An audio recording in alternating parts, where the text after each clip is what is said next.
Pour tracer une fonction exponentielle, je vous invite fortement à convertir sous la forme y égale a fois c à la x plus k. Parce qu'on la connaît bien, celle-là. On la connaît bien, n'est-ce pas? Parce que si jamais on en a une, par exemple,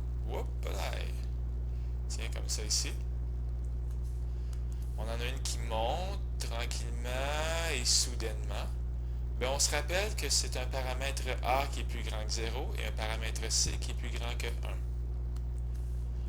Peut-être que s'il y en a une qui descend comme ça va être un paramètre A qui est plus grand que 0, mais un paramètre C qui est compris entre 0 et 1. Puis on les connaît toutes. Je vous rappelle qu'il y en a une ici, une verte, qui est comme le miroir de la bleue. Cette fois-ci, le paramètre A il est plus petit que 0, mais le paramètre C est plus grand que 1. Puis finalement, il y en a une dernière, avec un paramètre A plus petit que 0 et un paramètre C entre 0 et 1. Une fois que c'est converti, n'hésitez pas à tracer l'asymptote. Super important pour avoir des bonnes notes. Et aussi, j'oserais ajouter, tracer quelques points. N'ayez pas peur de rajouter, d'être généreux avec les points. Puis moi, je vais vous donner des points, justement. Alors, si on prend le premier exemple 1, on va la transformer sous forme canonique. Ça va donner y égale moins 2 fois 1,5 à la x fois 1,5 à la 1. N'est-ce pas merveilleux? Parce que 1,5 à la x fois 1,5 à la 1, ça donne 1,5 à la x plus 1. On n'oublie pas le plus 5.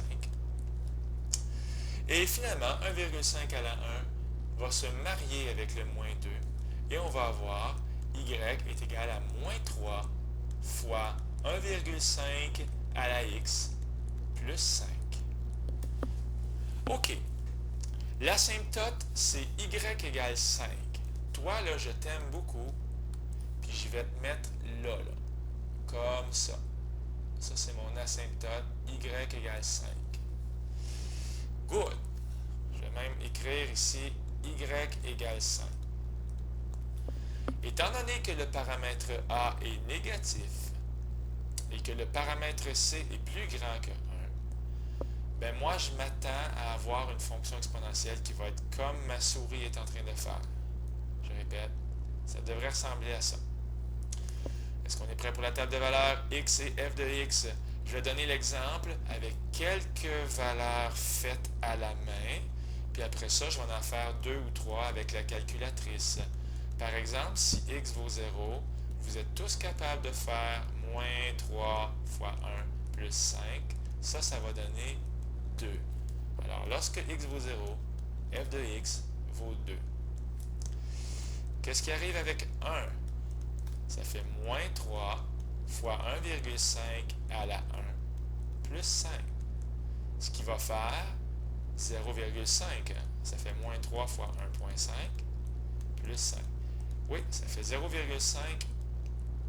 Lorsque x vaut 1, on a 0,5 ici. OK. Si j'essaye 2, je suis à peu près certain que ça va être une réponse négative.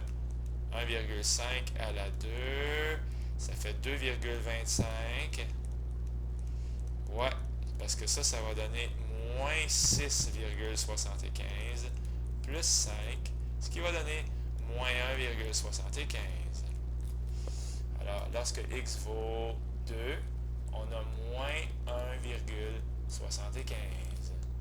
Donc, c'est ça que je suis en train de faire. Je suis en train de vous donner l'exemple pour faire des beaux petits points. Et qu'est-ce qui se passe lorsque x est négatif? Est-ce qu'on va abandonner?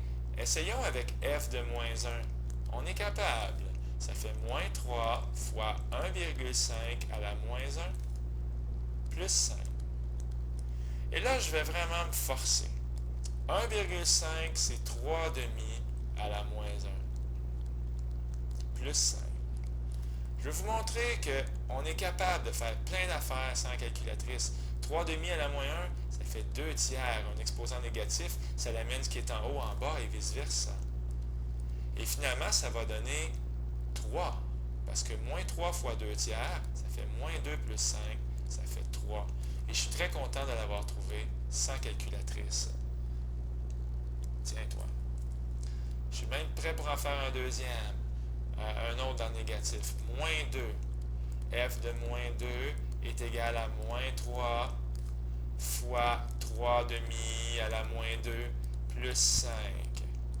Ceux qui n'aiment pas ça, faire ce que je fais là, perdez pas courage, je vais vous donner un beau truc de calculatrice dans quelques secondes.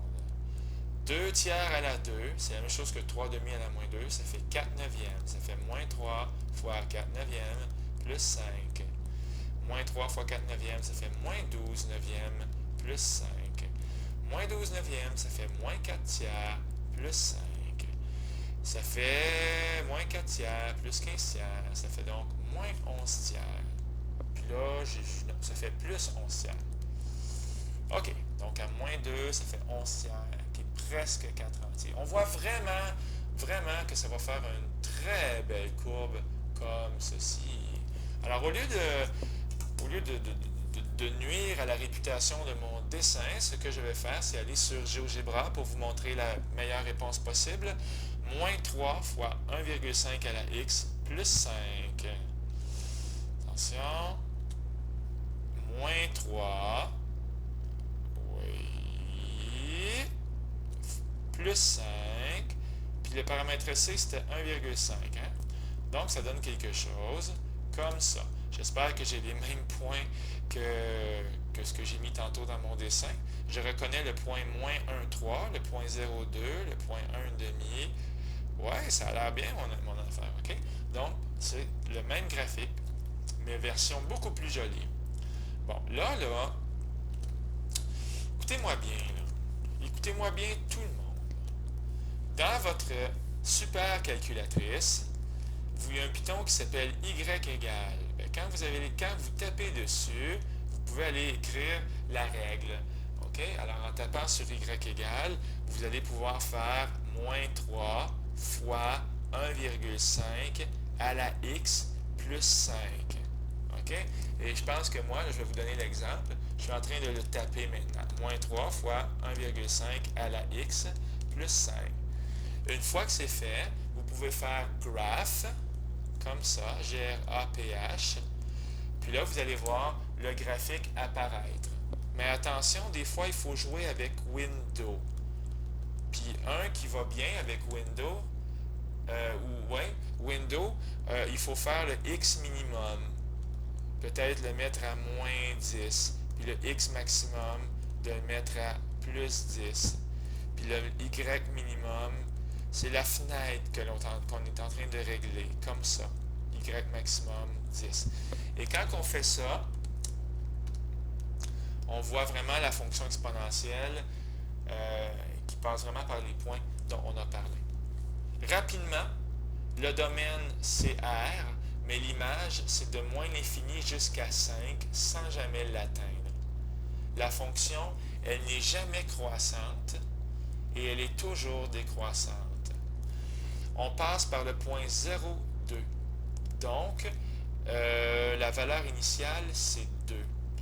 Est-ce qu'on a les zéros de la fonction? Est-ce qu'on a le moment où on croise l'axe des x à suivre?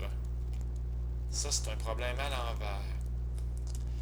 Positive et négative à suivre. Parce que je ne connais pas la valeur du x qui fait que y vaut 0. Ça se trouve, mais pour l'instant, on va attendre un peu. Les extrémums, il n'y en a pas d'extrémum. Jamais on va toucher la valeur y égale 5. Puis, c'est difficile à expliquer.